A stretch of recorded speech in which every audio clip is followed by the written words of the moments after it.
Bonjour à tout le monde.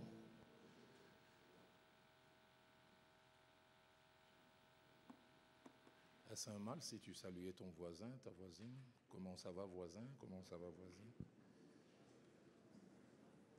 Merci à notre merveilleuse chorale, que Dieu vous bénisse.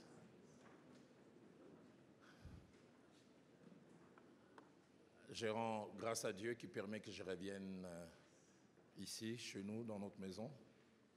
Je suis arrivé à Lubumbashi depuis dimanche passé, invité par le pasteur Victor Kakese de Mire Kazapa, où j'ai commencé à intervenir depuis dimanche soir. Et Dieu nous a soutenus depuis. Et puis j'ai pu avoir la possibilité d'échanger avec le pasteur Timothée juste avant son départ. Et il m'a demandé si je ne pouvais pas, ce matin alors que je suis libre, parce que de l'autre côté je clôture l'après-midi, de venir partager la parole de Dieu. J'ai dit pourquoi pas. Que Dieu soit béni. J'aimerais nous inviter à lire deux textes de la parole de Dieu tirés du même livre, les livres des Proverbes. La première lecture, nous la faisons dans Proverbes chapitre 31 et nous allons du 1er au 9e verset. Proverbes 31, 1 à 9. La seconde lecture, nous la faisons dans Proverbes chapitre 22 et nous lirons le seul verset 6. Alors je fais la première lecture. Parole du roi Lemuel. Sentence par lesquelles sa mère l'a instruisit. Que te dirai-je, mon fils? Que te dirai-je, fils de mes entrailles? Que te dirai-je, mon fils, objet de mes vœux? Ne livre pas ta vigueur aux femmes et tes voix à celles qui perdent les rois. Ce n'est point au roi Lemuel, ce n'est point au roi de boire du vin, ni au prince de rechercher des liqueurs fortes, de peur qu'en buvant ils n'oublient la loi et ne méconnaissent les droits de tous les malheureux. Donnez des liqueurs fortes à celui qui périt et du vin à celui qui a de l'amertume dans l'âme, qu'il boive et oublie sa pauvreté, qu'il ne se souvienne plus de ses peines. Ouvre ta bouche pour les muets, pour la cause de tous les délaissés. Ouvre ta bouche, juge avec justice et défends les malheureux et l'indigent. Proverbe chapitre 22, verset 6e. Instruis l'enfant selon la voie qu'il doit suivre, et quand il sera vieux, il ne s'en détournera point. Ce matin, partons de ces deux textes, principalement du premier texte, celui de Proverbes 31, verset 1er au verset 9e. Dieu m'a mis à cœur de parler sur le thème « L'autre femme vertueuse, mais peu connue ». L'autre femme vertueuse, mais peu connue. En général, pour nous, enfants de Dieu, étudiants de la parole de Dieu, dès l'instant où on parle de femmes vertueuses, directement nous pensons à Proverbe 31. Et si cela est vrai, nous avons tendance à penser au Proverbe 31 du 10e au 31e verset. Et pourtant, une étude approfondie nous montre dans ces chapitres, il n'y a pas une femme vertueuse, il y en a deux.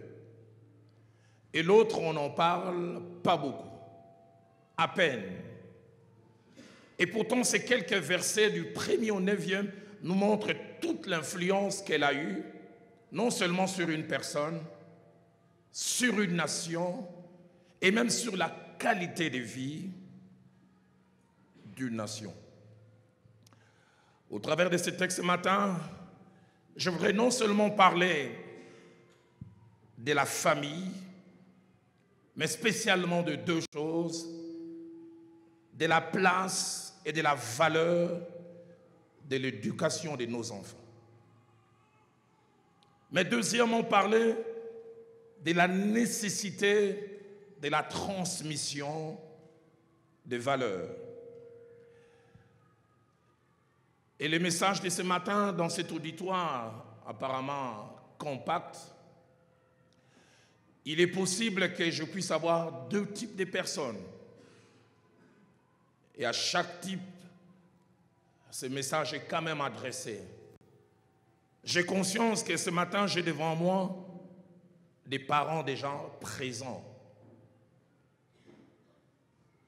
accomplis, pour qui la parenté n'est plus un projet, un rêve. Y a-t-il des parents ce matin ici? Levez la main, je me revois. Plusieurs, merci.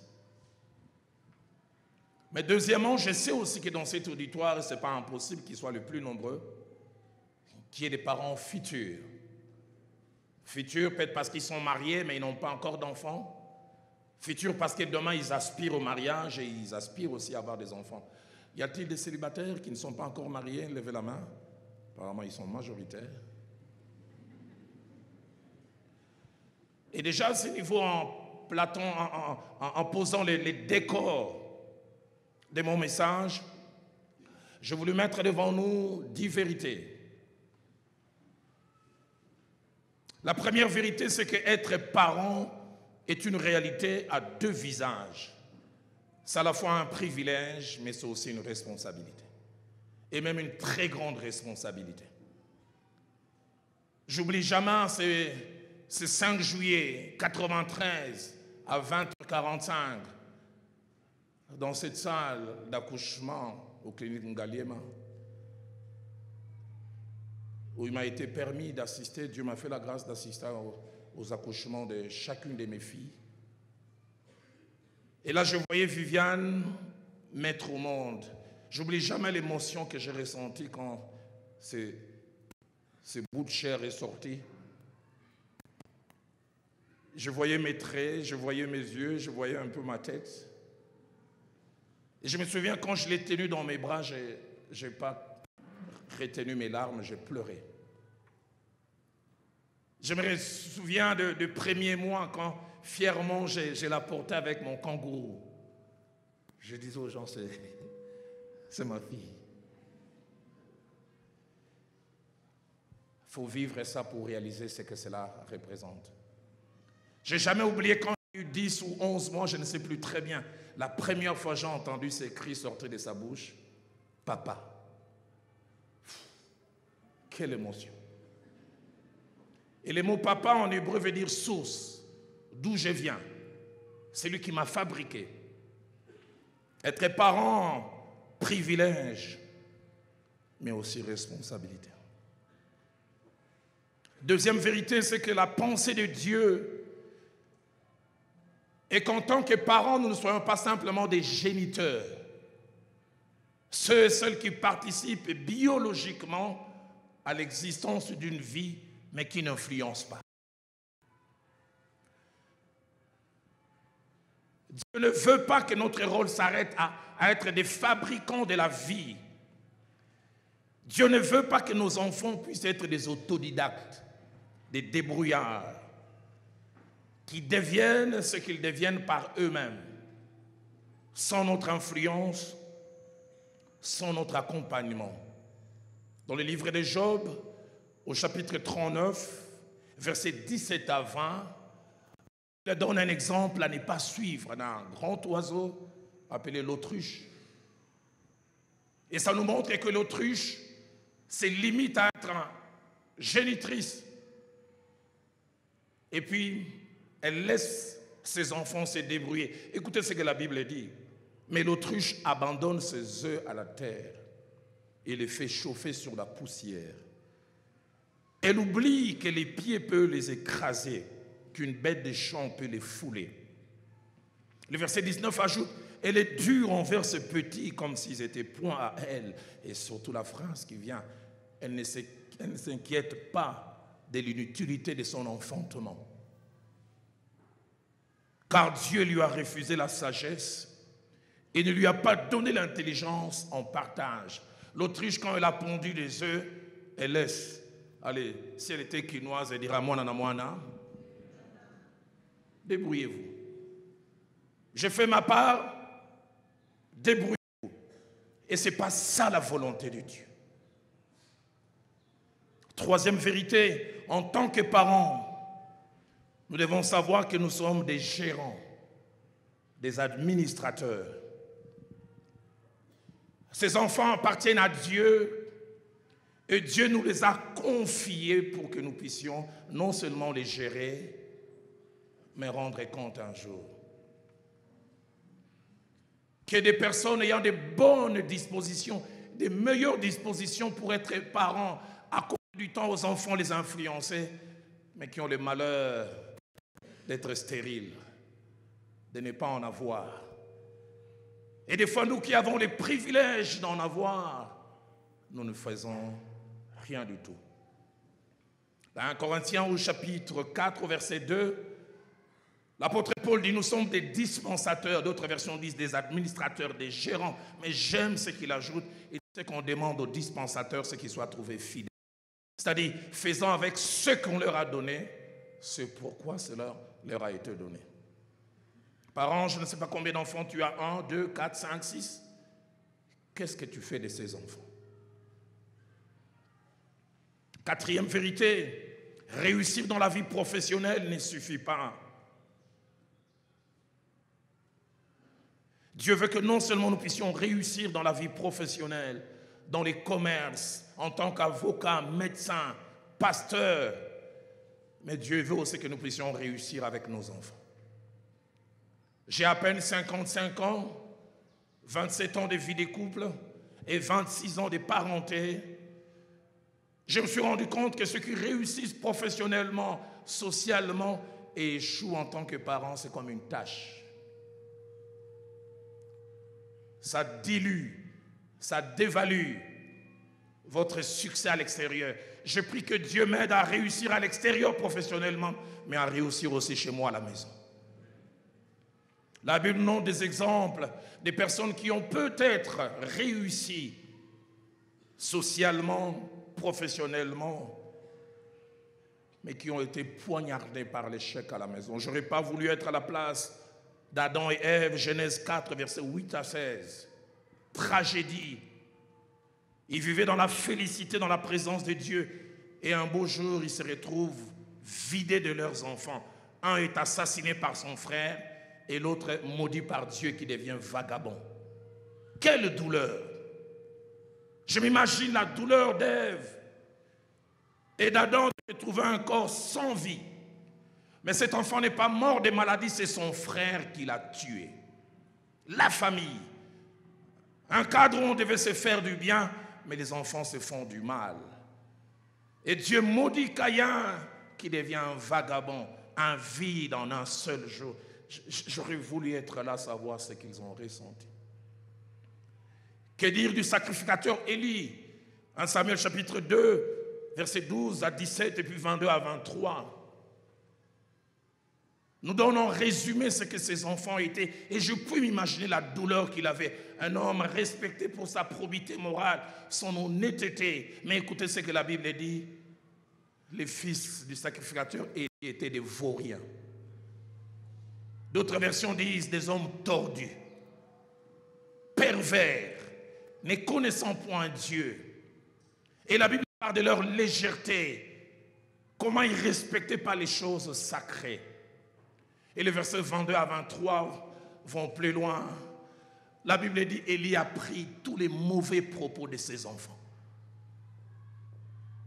Et quand il les appelle, verset 23, il dit j'apprends de tout le peuple vos mauvaises actions. Donc quand Élie passait, les gens lui pointaient le doigt. L'usine qui a fabriqué. Élie dit j'apprends. Il entend cela. Seigneur, aide-moi à réussir dans ma vie professionnelle. Aide-moi aussi à réussir en tant que parent. Que dire de 1 Samuel chapitre 8, verset 3 au verset 5e. Dans 1 Samuel chapitre 12, verset 1 à 5, le jour où le prophète Samuel laisse son sacerdoce, personne ne peut le dire du mal de lui. Il dit, qui de vous peut me convaincre de corruption? Qui de vous peut dire que j'ai accepté de prendre un présent et de fermer les yeux? Qui de vous peut dire que je ne suis pas honnête? Silence. Mais cet homme intègre, cet homme droit, en Samuel 8, versets 3 à 5, nous dit les fils de Samuel ne marchèrent point selon ses traces. Ils se livrèrent à la cupidité, recevaient des présents, violaient la justice. Un ange met au monde des démons. De telle sorte qu'on peut se demander, est-ce que c'est vraiment leur père? Ils sont trop différents. Lui, il est honnête, il est intègre. Et les combles, c'est le verset 5. Le verset 4 à 5 dit, les anciens d'Israël vinrent et dirent à Samuel, voici tu es vieux et tes fils ne marchent point sur tes traces. On lui fait savoir une manière de lui dire, tu as échoué. Samuel, tu es bien, mais tes fils ne sont pas bien.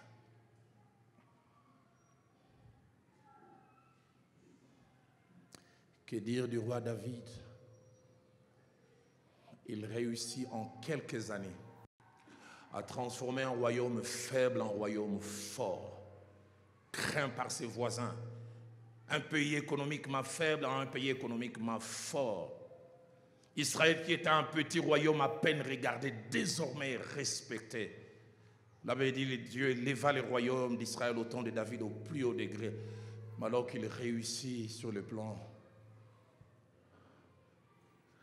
professionnel, 2 Samuel 13, 1 à 31 nous parle de l'inceste qui s'invite chez lui à la maison. Ces enfants qui couchent entre eux. Et ça ne s'arrête pas là, les crimes aussi s'invitent. Un de ses enfants, Absalom, estime que la manière dont Amnon a traité Tamar n'est pas bien. Il tue Amnon. Et le verset 31 m'a toujours frappé. La Bible dit quand David a pris ça, il déchira ses vêtements, il se jeta par terre. Comme pour dire, à quoi ça sert de réussir en tant que roi? J'ai échoué. Seigneur, aide-moi à réussir sur le plan professionnel. Mais aide-moi aussi à réussir à la maison. Il y a 3 semaines, j'étais avec mon père, qui a aujourd'hui 80 ans. C'était une année. Je n'ai jamais autant défié. Mon père est très diminué par l'âge. Au départ, on n'avait pas une grande complicité, lui et moi. Mais depuis, je pense, maintenant 15 ans, c'est comme s'il veut rattraper les temps perdus. Chaque fois que j'arrive à la maison, il me dit au revoir 15 fois, mais il ne me laisse pas partir. Et il me raccompagnait. Il est tellement fatigué qu'il marche quasiment comme un dessin animé. Et je vois combien, alors qu'il m'a mené vers le portail, puis il s'arrête. Il me dit, Roland, je suis content d'être moi et de ne pas être toi. Je dis, pourquoi papa? Il dit, je vous ai eu, vous 5, et je puis dire devant Dieu que j'ai réussi. Chacun de vous est allé loin dans les études. Chacun de vous est stable dans son foyer. Chacun de vous est source de fierté pour moi. Je suis content d'être moi et pas être toi. Est-ce que tu seras aussi fier de tes enfants comme je suis de vous? Je suis resté là, je dis, c'est vrai, hein? Lui, il a réussi. Et puis il m'a regardé et dit, Roland, il n'y a pas pire honte que souffrance que d'échouer avec ses enfants. Il m'a dit une phrase qui m'est restée, il dit, Roland, on ne dit pas à haute voix, mais il y a comme un concours entre parents. Ça ne se dit pas à haute voix. Vous vous rencontrez, comment va ton fils? Oh, le petit Jean-Jacques, là, tu sais quoi, il a fait encore une distinction, comme moi je faisais. Et tu connais la petite là, Anne. À 16 ans, elle a eu son bac. Lauréate à son école. Ouf. Ces enfants terribles. Et toi, comment tes enfants?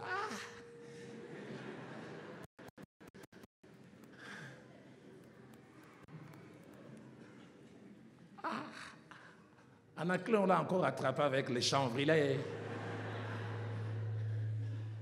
à la prison.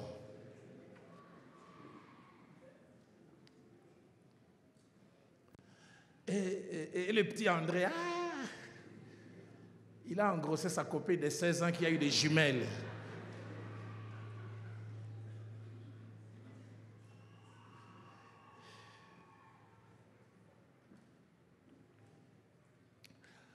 Cinquième vérité ce matin, réussir dans la vie avec ses enfants est une bonne chose à deux niveaux. Premièrement, à nos propres yeux et deuxièmement, aux yeux d'autres personnes. Proverbe chapitre 10 au verset 1, la Bible dit: un fils sage fait la joie d'un père et un fils insensé les chagrins de sa mère. C'est l'enfant qui ne se comporte pas bien, mais la souffrance est attachée aux parents. Proverbe 17 au verset 21, la Bible dit: celui qui donne naissance à un insensé et un enfant qui ne se comporte pas bien a du chagrin. Et le père d'un fou ne peut se réjouir. La version française courante va plus loin. Il dit: le père d'un fou, toute joie lui est refusée. Parce qu'un fils ne se comporte pas bien. Je me souviens de la douleur d'un père. Son fils a été arrêté dans un groupe de voleurs à main armée. Et vous savez, chez nous, on aime bien faire passer ces images aux heures de grandes audiences. Les infos de 20 heures. On montre son fils tenant une arme, Kalachnikov. Il m'a dit, les 2 heures qui ont suivi, j'ai dû fermer les téléphones parce que j'ai reçu 150 coups de fil. Il dit: on a vu les petits, c'est lui. Oui, c'est lui. C'est pourquoi vous, les enfants, les choses que vous faites, vous dites que c'est ma vie, c'est moi, c'est pas ta vie. Les parents et enfants sont liés comme par un cordon ombilical. J'ai connu un homme de Dieu, sa fille a divorcé parce que son mari l'a attrapé avec un copain. À cause de cette honte, il a piqué une crise, il en est mort. Honte. Proverbe 19 au verset 13. La Bible dit: un fils insensé est une calamité pour son père. Quel terme fort, calamité.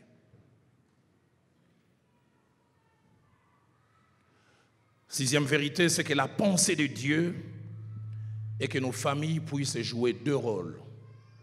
La pensée de Dieu est que nos familles puissent être des usines de fabrication d'hommes et de femmes de valeur. Si le monde ne peut les produire, que les familles de l'Église produisent des hommes et des femmes de valeur. Mais deuxièmement, la pensée de Dieu est que nos familles puissent être des cadres de transmission des valeurs. J'aime beaucoup ces textes de 2 Timothée au chapitre 1er, au verset 5e. L'apôtre Paul, parlant à Timothée, il dit des choses ineffables qui me frappent, mais qui m'interpellent. Il dit: je reconnais la foi sincère qui habite en toi. Mais il montre que cette foi n'est pas une génération spontanée. Il dit: qui habita d'abord dans ton aïeul Loïs, et puis dans ta mère Eunice, et maintenant ça habite en toi. Richesse, valeur transmise de génération en génération. Timothée, tu as une foi sincère aujourd'hui, une qualité de vie, mais elle ne vient pas ex nihilo. Elle vient de quelque part. Et ça a été transmis. J'aime quand, comme la Bible dit, le Dieu d'Abraham devient le Dieu d'Isaac, le Dieu d'Isaac devient le Dieu de Jacob. Plaise à Dieu qui a un Dieu transmissible au travers des générations. David, avant de mourir, il dit à Salomon: connais le Dieu de ton père. Que nos familles puissent être des usines de fabrication d'hommes et de femmes de qualité, de cadres, de transmission. 7e vérité, c'est que l'échec dans la parenté peut toucher différents aspects. Ça peut toucher les comportements, l'impolitesse, l'absence de bonnes manières. Aux parents, nous qui sommes ici, je voudrais nous rappeler que les bonnes manières ne s'inviteront pas dans la vie de nos enfants d'elles-mêmes. Il doit y avoir quelqu'un pour les placer. Si ces jours pouvaient parler, ces jours vous donneront des témoignages. Comment la main de monsieur le directeur a dû faire les déplacements pour venir les rappeler qu'un petit garçon n'étend pas la main aux grandes personnes.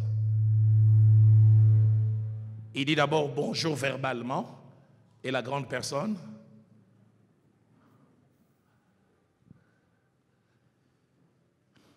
impolitesse.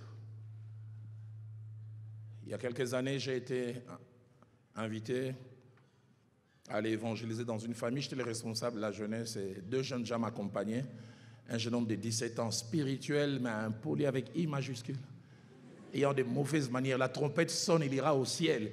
Il participera aux noces de l'agneau, mais des déficits en termes d'éducation terribles. Et il y en a beaucoup ici à l'église. Sauvés, mais tarés.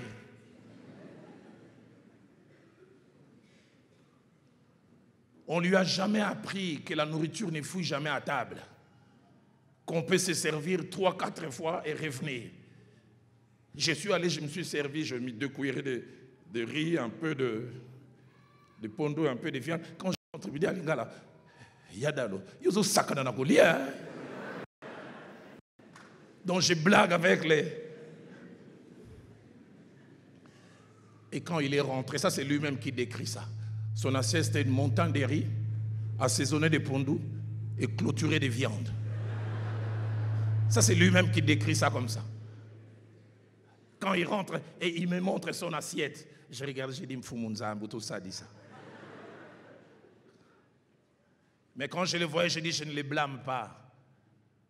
Ça doit venir de la famille. Les comportements. Les s'il vous plaît, tu peux me donner ça? Ça ne vient pas du ciel. Que des enfants donneurs d'ordre, même à table. Donne-moi le sel. On ne lui a jamais appris. Comme j'en parlerai tout à l'heure, et pour apprendre, il faut qu'il y ait quelqu'un. L'échec dans la parenté peut être aussi des décrochages scolaires. Aucun intérêt pour les études. Et puis petit à petit, il devient un bon à rien. Pas utile à lui-même, pas utile à la société. L'échec dans la parenté peut être aussi échec dans la vie professionnelle et familiale. Une fille qui, en grandissant, devient 2e bureau, 3e bureau de quelqu'un. Je revois cette scène.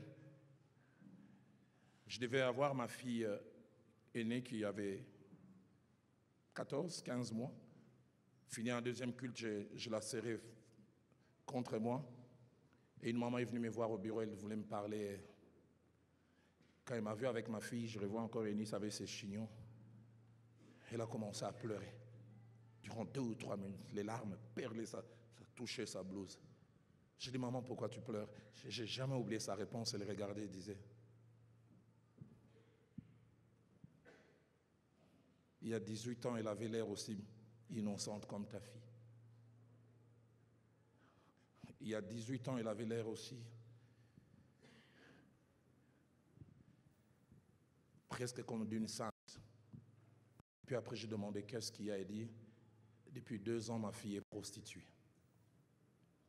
Elle dit, quand j'étais né, ces petits bébés comme toi, tu tiens, je n'imaginais jamais que c'est de cet enfant apparemment innocente allait sortir une vendeuse de chair humaine.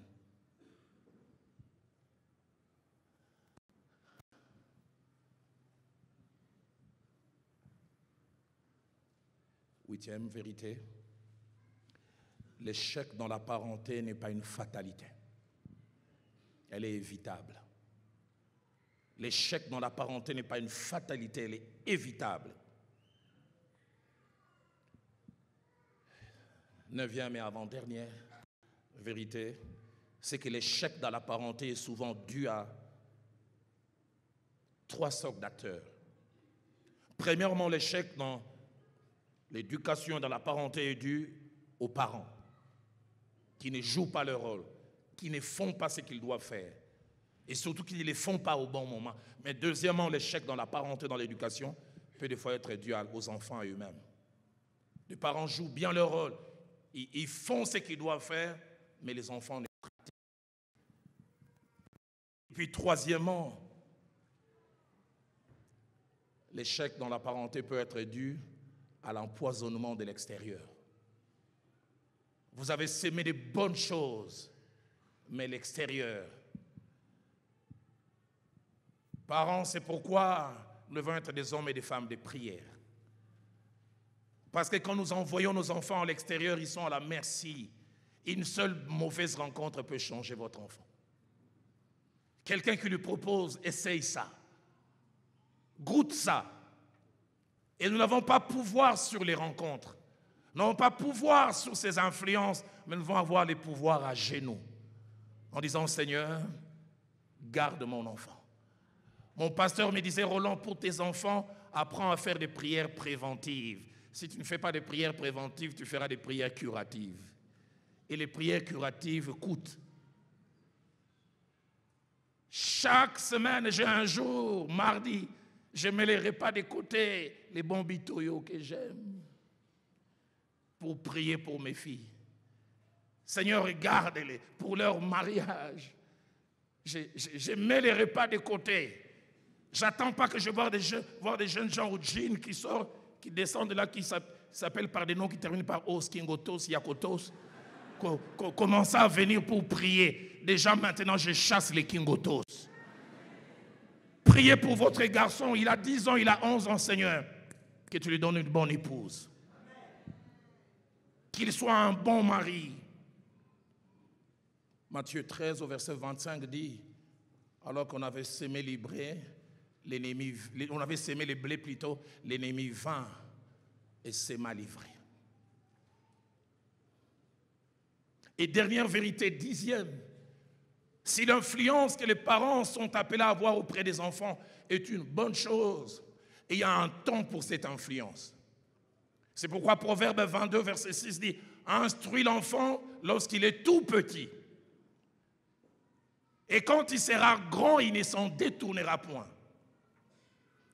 Mon pasteur disait, celui qui n'a pas le temps de bien faire n'aura jamais le temps de rêver. Il y a un temps pour influencer les enfants. J'ai été étonné en suivant ces documentaires. On parle de l'époque de l'URSS communiste. Et ce grand leader communiste a fait cette déclaration étonnante. Il a dit, donnez-nous vos enfants avant qu'ils aient 8 ans et nous en ferons des communistes toute la vie. Vous nous donnez avant 8 ans. Après 8 ans, nous vous les redonnons. Vous ne pourrez pas effacer ce que nous avons placé. Parce qu'il y a un âge, il y a une période où des convictions naissent. Quelqu'un a dit, nos enfants sont comme des éponges vides. Et ils veulent avaler tout ce qu'on leur donne. Parents, si vous ne jouez pas votre rôle, la télé va vous remplacer. Internet est un suppléant disponible. Il va vous remplacer valablement, mais de quelle manière? Et revenons à notre texte pour conclure ce matin. Ce texte de Proverbe 31, 1 à 9, est un texte très riche. Je vais juste faire ressortir 5 choses attachées à ce texte et puis je vais lancer un double appel et nous allons prier. La première chose qui sort de ce texte, c'est que ce texte nous rapporte les paroles du Fils.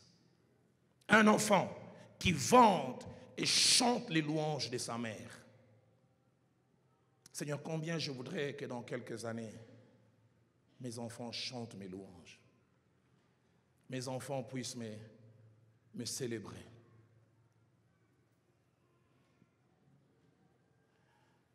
Mon père me disait quand j'étais tout petit, il dit, on ne comprend les parents que quand soi-même on devient parent. C'est en grandissant, en commençant à me battre pour les minervales de mes filles que je suis allé voir mon père. Depuis que je le connais, il a été enseignant puis directeur d'école primaire. Je ne sais pas quels étaient les salaires, mais je peux imaginer, je ne pense pas que dans sa carrière, il a eu un salaire au-delà des $300. Il y a quelques années, je suis allé les voir, je dis, papa, j'aimerais comprendre. Comment tu faisais que nous étudions au collège Boboto et puis à l'Athénée? Dis-moi un peu, ton salaire à l'époque pouvait être de combien? Il dit, les plus éloignés, c'est $200. Et comment tu faisais? Il a baissé la tête, il s'est mis à pleurer. Il dit, chaque fois que je terminais, je faisais les répétiteurs à 4 endroits pour avoir suffisamment d'argent pour que vous puissiez bien étudier. Et j'ai serré ces messieurs, j'ai dit, papa, merci. Il m'a dit, non, je refuse ton merci. La meilleure manière de me remercier, c'est faire autant pour tes enfants. les paroles d'un fils, un enfant qui vante sa mère, qui chante les louanges. Cet enfant reconnaît combien l'apport de sa mère dans sa vie a fait toute la différence. La première phrase commence par dire « parole de Lemuel ». D'autres versions disent « louange de Lemuel ». La tradition juive dit 3 choses concernant Lemuel. La première, c'est que c'était un roi apprécié. Il était apprécié parce que c'était l'un des meilleurs rois de son époque. Deuxième chose, comme nous le verrons tout à l'heure, c'était un homme discipliné. Discipliné dans sa gestion des plaisirs. Plaisir sexuel et plaisir tout court, nous le verrons tout à l'heure. Et troisièmement, c'était un homme bon. Prônant l'équité, la justice et défendant les droits des autres. Les gens les voyaient à un moment de sa vie mener une vie de qualité qui influence une nation. Mais les gens ne savaient pas que tout cela n'était pas une génération spontanée. Ils découvrent un roi bon, ils découvrent un roi discipliné. Ils ne savent pas qu'ils usent à fabriquer une telle personne. Deuxième chose attachée à ces textes, c'est que ces textes sont séparés de 40 ans de l'époque où ces paroles ont été prononcées. Il semble que quand Lemuel parle ainsi, il doit avoir entre 50 et 55 ans. Mais les paroles qui lui ont été dites datent de 40 ans avant. Mais il est étonnant de voir la fraîcheur avec laquelle il rapporte toutes ces choses. Il peut même, dans un discours direct, en parler. Il dit, voici ce que ma mère me disait. Que te dirais-je, mon fils? Que te dirais-je, fils de mes entrailles? Enregistré dans son disque dur. 40 ans après, il s'en souvient. Marqué. Parce que quelqu'un lui a transmis, instruit l'enfant dans les voies qu'il doit suivre. Et quand il sera grand, il ne s'en détournera point. Lemuel n'était pas un autodidacte. Ce n'était pas un débrouillard. Il est arrivé là où il est arrivé parce que quelqu'un l'a influencé.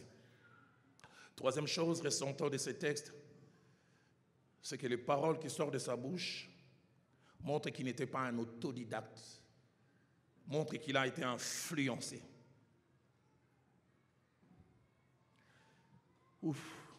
J'aime les verbes qu'il utilise, qui est utilisé plutôt là. Il avait dit parole du roi Lemuel, et j'aime beaucoup ce qui est dit ensuite, sentence par lesquelles sa mère l'instruisit.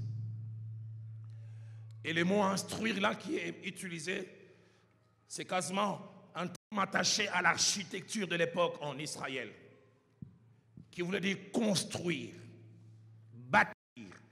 Et ce terme instruire qui cache l'idée de construire et bâtir à 4 idées derrière, c'est-à-dire quelqu'un qui a un plan, qui sait ce qu'il veut faire, quelqu'un qui utilise des matériaux, quelqu'un qui se donne du temps et quelqu'un qui contrôle si ce qu'il a voulu faire a été reproduit.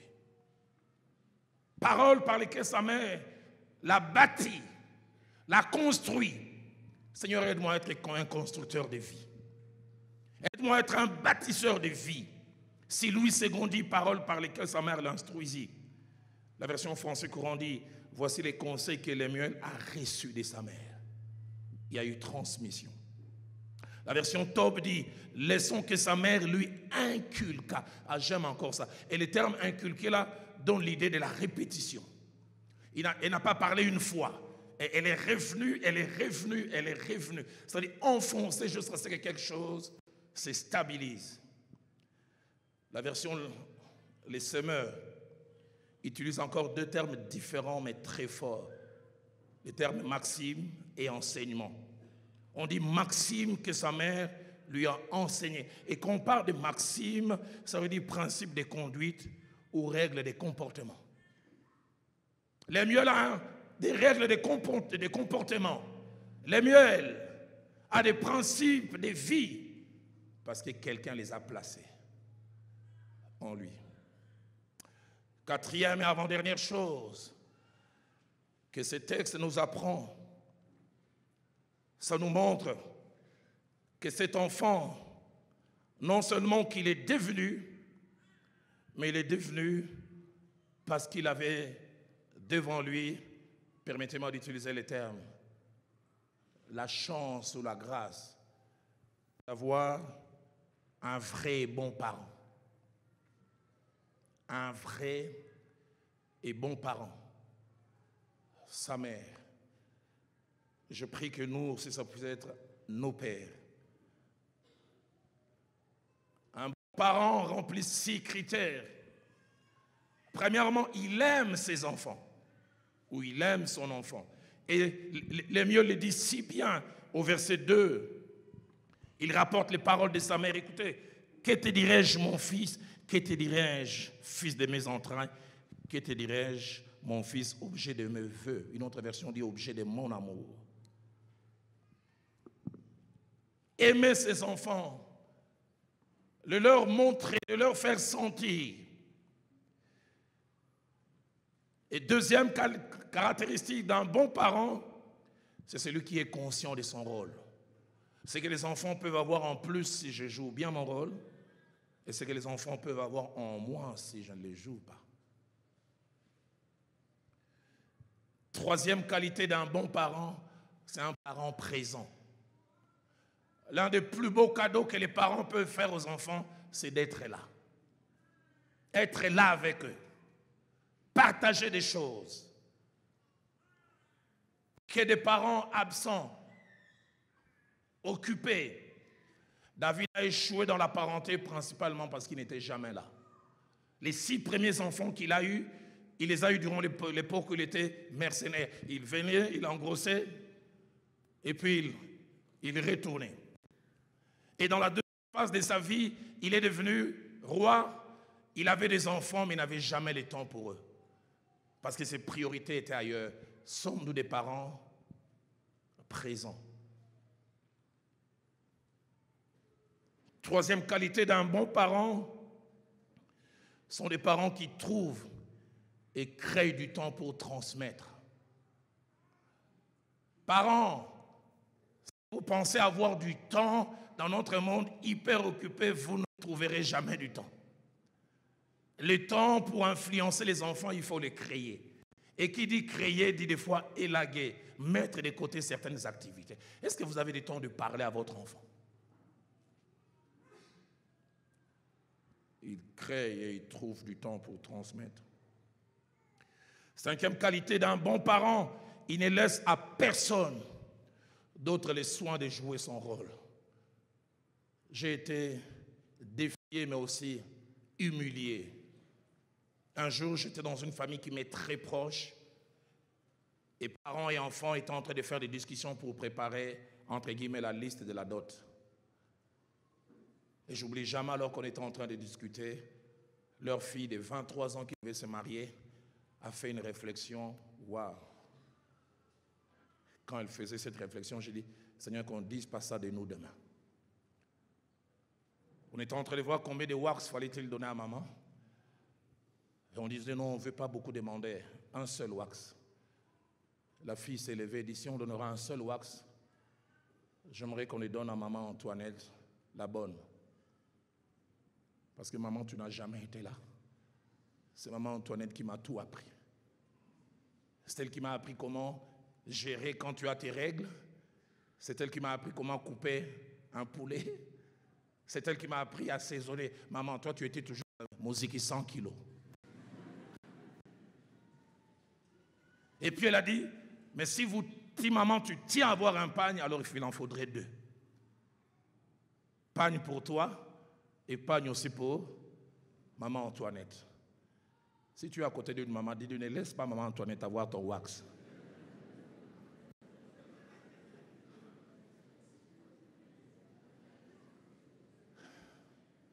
Nous devons laisser à personne de jouer notre rôle.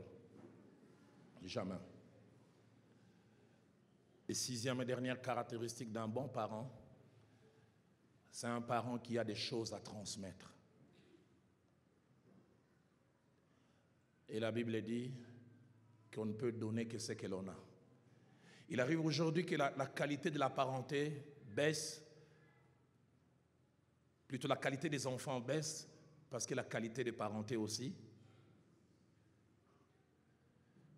Il y a quelques années à Nairobi, une jeune fille de 14 ans a eu un enfant, et à la une, le journal Kenyan National a mis à la une, a baby got a baby. Un bébé a eu un bébé. À 14 ans, quelle influence elle aura sur cet enfant?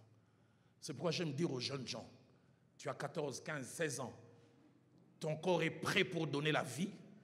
Hein? Tu as le pomme d'Adam, ta voix qui était féminine avant, mais ça reste foufou.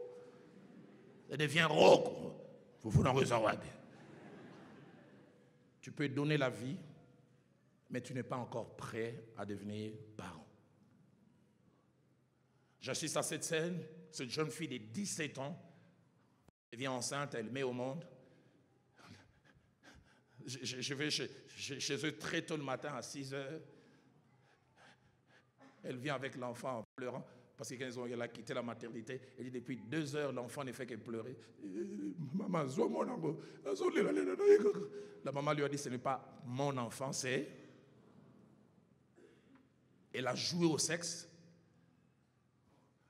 mais elle n'est pas prête à assumer. Vous, jeunes filles, les grandes consommatrices de sommeil, dormez bien. Quand ce bout de chair, les bébés vont venir. Ça dépendra de leur pitié pour vous laisser dormir. Un homme a dit, tout homme marié, même si tu n'es pas musicien, tu deviens chanteur. Bébé, mouké, nanya betio, loba nangai. Que tu le veuilles ou non.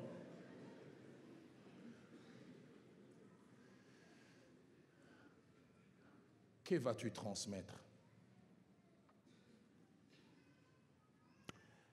Et cinquième et dernière chose avant de conclure ce matin. Les paroles sortant de la bouche de Lemuel montrent les valeurs non seulement qui lui ont été transmises, mais montrent combien cette maman était riche. Premièrement, cette maman n'avait pas peur de parler sexualité. Combien chez nous dans notre culture, il y a un sujet tabou.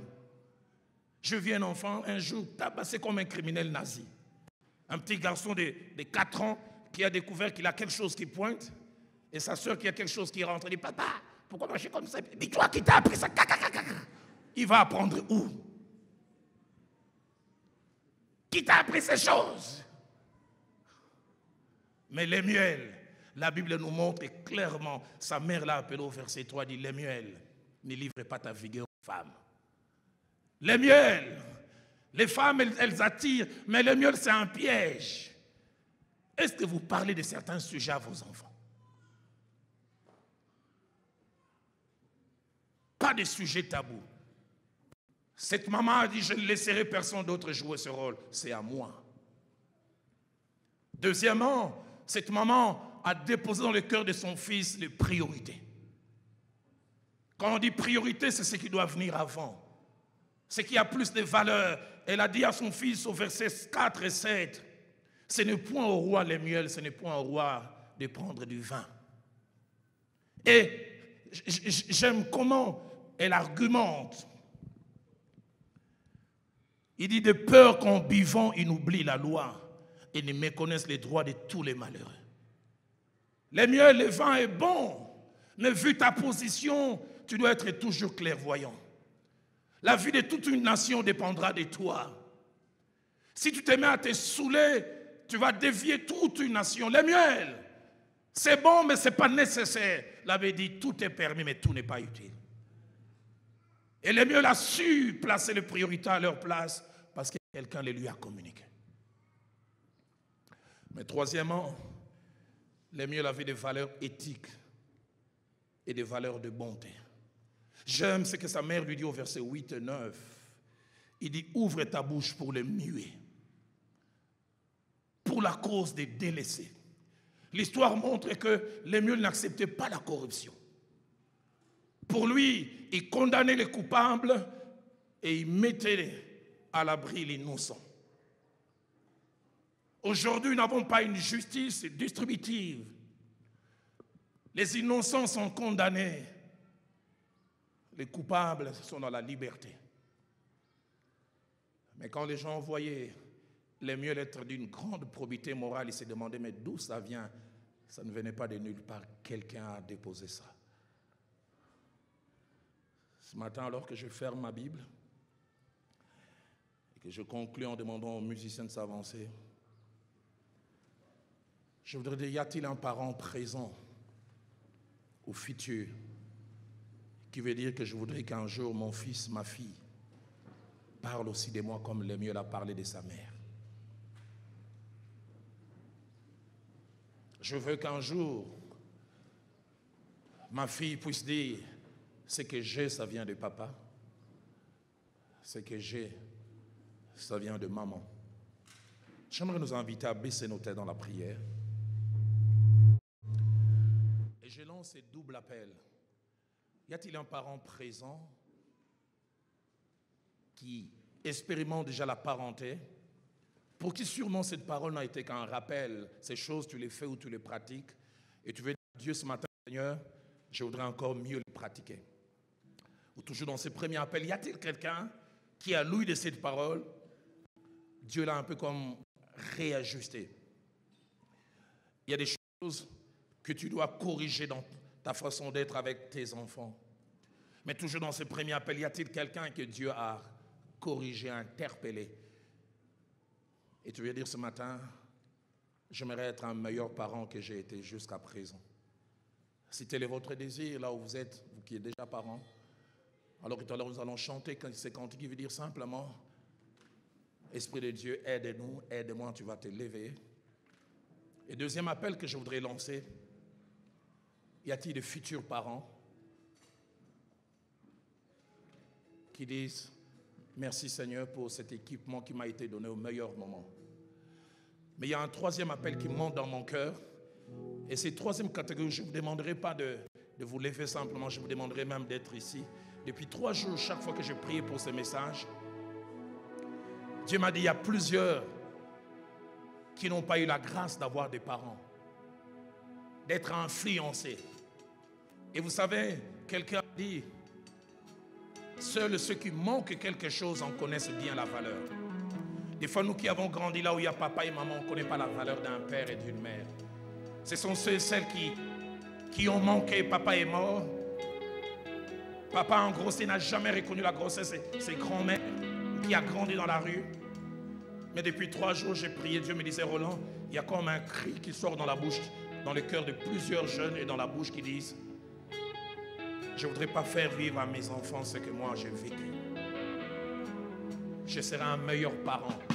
Et vous qui avez manqué la vraie parenté, et comme une revanche dans la vie, vous vous dites, mes enfants ne connaîtront pas ce vide que j'ai connu. Vous, non seulement levez-vous, mais venez ici devant. Parce que Dieu m'a dit, c'est un jour de guérison. Est-ce qu'on peut fermer nos yeux, lever nos mains?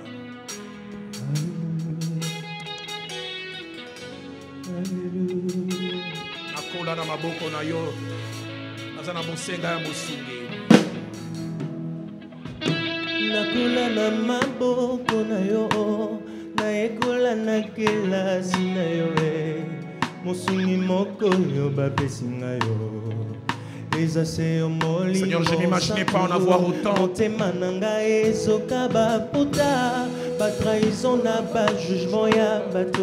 Je me suis relevé. Et vous êtes avancé, commencez à parler à Dieu. Je serai une meilleure mère, un meilleur papa. Ces filles qui m'accompagnent, mes enfants ne les connaîtront pas.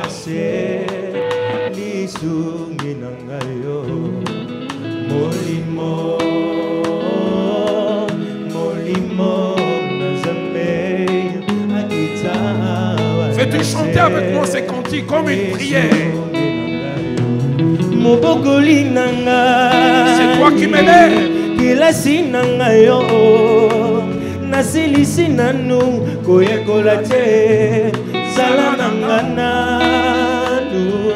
Masolo nangai oyelekelanga moto na betilango nani yaya nalingi yo mingi masolo na ngai oyo ekitisanga moto nabetelango nani yaya lobelanga na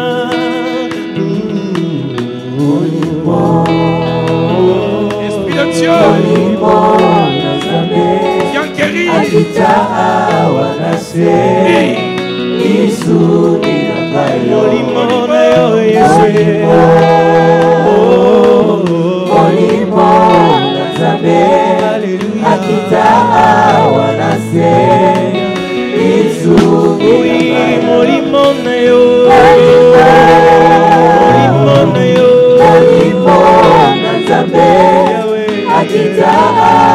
Alors vous qui vous êtes avancés, vous qui êtes levez vos mains, dites avec moi Nazela Kayo. Nazela Kayo. Nazela Kayo. J'ai besoin de toi, Esprit de Dieu. Par moi-même, je suis incapable. Nazela Kayo. Nazela Kayo. Esprit de Dieu, viens. Nazela Kayo. Nazela Kayo. Nazela Kayo Shilo. Nazela Kayo. Nazela Kayo Yesu. Nazela Kayo Papa. Nazela Kayo Rabbi. Nazela Kayo Nazela Kayo Yesu. Okalaka mitema Yesu. Verifie yanga Yesu. Okuta bolingo tofande longo ya ya tofande longo ya ya pembeni na yo tofande longo ya na bomoi tofande longo tofande longo baba tofande longo comme cette maman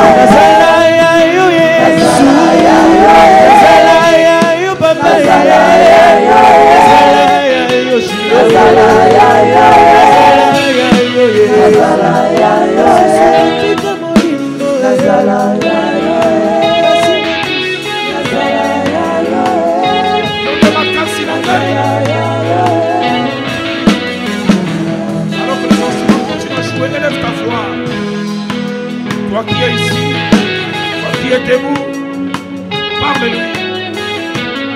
Parle-lui. C'est une matinée d'équipement, de guérison, de réajustement.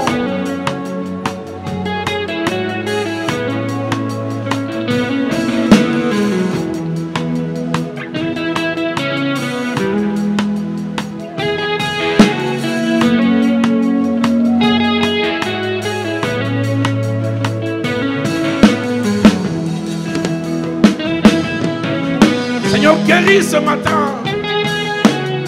Réajuste ce matin.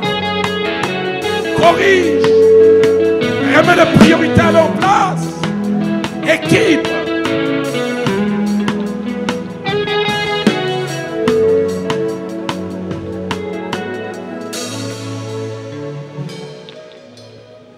Avec la permission de l'homme de Dieu, Zaché Akil, la direction de l'œuvre de Dieu a été laissée. Je voudrais inviter mon frère Charles-Philippe et son épouse. Depuis 3 jours, Dieu me disait, à la fin, tu leur demanderas à venir prier. Maman priera pour les mères, afin que Dieu nous donne des mères dans cette église qui sont comme cette femme, qui influencent réellement leurs enfants. Et papa priera pour nous les hommes, afin que nous puissions jouer notre rôle. Plaise à Dieu que dans cette église, demain, nous puissions avoir des Lemuel par dizaines, par centaines, qui font la différence dans la société, la différence même au niveau national, parce qu'ils ont eu la grâce d'avoir quelqu'un qui leur a communiqué quelque chose. Maman d'abord et puis papa. Seigneur mon Dieu, je viens encore auprès de toi ce matin. Je viens te prier, Seigneur, pour toutes ces femmes qui sont réunies ici, celles qui sont mères et celles qui seront futures mères. Seigneur, je te prie afin que tu nous remplisses, Saint-Esprit, que tu nous donnes d'être des mères qui seront comme celle que Lémuel a eue, afin que lorsque nos enfants grandiront éternellement, Dieu Tout-Puissant, qu'ils puissent parler de nous avec des mots qui reflètent ce qu'ils ont reçu. Je te prie, Saint-Esprit, afin que tu fasses que toutes les tares, que tout ce que nous n'avons pas reçu de nos parents ne puisse pas impacter nos vies et ne puisse pas faire de nous des canaux qui donnent de mauvaises choses aux enfants que tu nous donnes. Je te prie, Saint-Esprit, afin que tu donnes à chacune de nous cette aspiration de vouloir chercher même à faire mieux que ce que les parents ont fait, même ceux qui sont contents et qui sont heureux de l'éducation qu'ils ont eue. Je te prie, Seigneur, afin que tu permettes que nous soyons des femmes qui prions, oui, mais qui sachions communiquer à nos enfants, qui sachions parler à nos enfants, qui sachions toucher leur cœur, afin que ces enfants, oh Seigneur, soient comme des signes et des présages dans cette société, dans cette vie, Seigneur. Fais que nous soyons, que nous nous rappelions toujours que nous sommes comme des gérants que tu nous as donnés et qu'un jour nous aurions à rendre compte de ces vies que tu nous as données. Oh Seigneur, je te prie, afin Seigneur que cette parole soit en chacune de nous, afin Éternel mon Dieu Tout-Puissant, que nous sachions trouver le temps. Nous pouvons travailler, nous pouvons être des femmes au foyer, mais que tu nous donnes cette capacité Seigneur de pouvoir communiquer, de savoir toucher le cœur de nos enfants, afin, Éternel, mon Dieu Tout-Puissant, que ces enfants puissent reconnaître que, et même quand ils pourront parler de nous, qu'ils puissent dire qu'il n'y a pas meilleure mère que celle que Dieu leur a donnée. Je te prie, Seigneur mon Dieu, afin que tu permettes que nous sachions anticiper les besoins et les désirs de nos enfants, afin que nous sachions leur parler, afin qu'ils puissent, Seigneur, savoir affronter cette vie et cette société dans laquelle tu les as mis. Saint-Esprit, de nous-mêmes, nous ne pouvons rien et nous avons vraiment besoin de ton aide afin que ces choses puissent s'accomplir dans la vie de ces vies que tu as mises entre nos mains. Saint-Esprit, nous te demandons d'agir en nous en tant que mère et en tant que femme. Amen.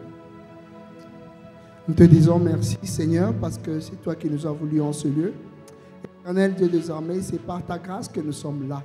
Éternel, regarde ce que nous avons eu comme parole. Seigneur, ta parole, oh Seigneur, a retenti d'abord en moi, parce que, oh Éternel, tu sais que moi j'ai perdu ma mère avant d'avoir une année, Seigneur. Et aujourd'hui, tu m'as encore parlé. Éternel Dieu des armées, ces hommes qui sont là ont besoin d'amour, Seigneur. L'amour, oh Seigneur, oh Dieu, va récompenser beaucoup de choses. L'amour, oh Seigneur, oh Dieu, va, oh Seigneur, aider à ce qu'ils puissent, oh Seigneur, donner aussi ce que toi tu as voulu. Éternel, toi tu es amour. Tu es amour.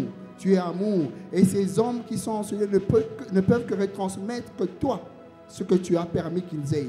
Seigneur, couvre les cœurs. Couvre les cœurs de ton amour. Couvre les cœurs de ton amour. Parce que, oh Dieu, ils en ont besoin. Toi, tu es là. Toi, tu es là. Toi, tu es là. Ce qu'ils ont manqué, oh Seigneur, c'est toi qui peux combler. Seigneur, nous avons entendu ce que tu as dit.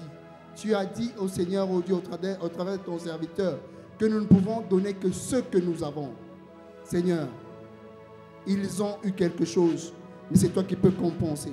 C'est toi qui peux combler, afin que, oh Dieu, à leur tour, ils puissent transmettre, oh Seigneur, à ceux que tu vas leur en donner comme enfants, qu'ils puissent transmettre le vrai que toi tu donnes, le vrai que toi tu veux, le vrai que toi tu vas, oh Seigneur, mettre dans leur cœur à partir de ce jour. Par le nom de Jésus, Seigneur, donne-leur, oh Seigneur, quelque chose de nouveau. Seigneur, restaure les cœurs, s'il te plaît. Restaure les cœurs, s'il te plaît. C'est toi qui vois, oh Seigneur, ce qui manque dans chaque cœur. Restaure, oh Seigneur. Tu es, Seigneur, le réparateur de brèches. Répare, Seigneur. C'est toi qui connais chaque cœur. C'est toi qui peux faire au-delà de ce que nous avons entendu. C'est toi, oh Seigneur, qui veux emmener, oh Seigneur, au-delà, oh Seigneur, de ce que nous pouvons, oh Seigneur, par notre vie.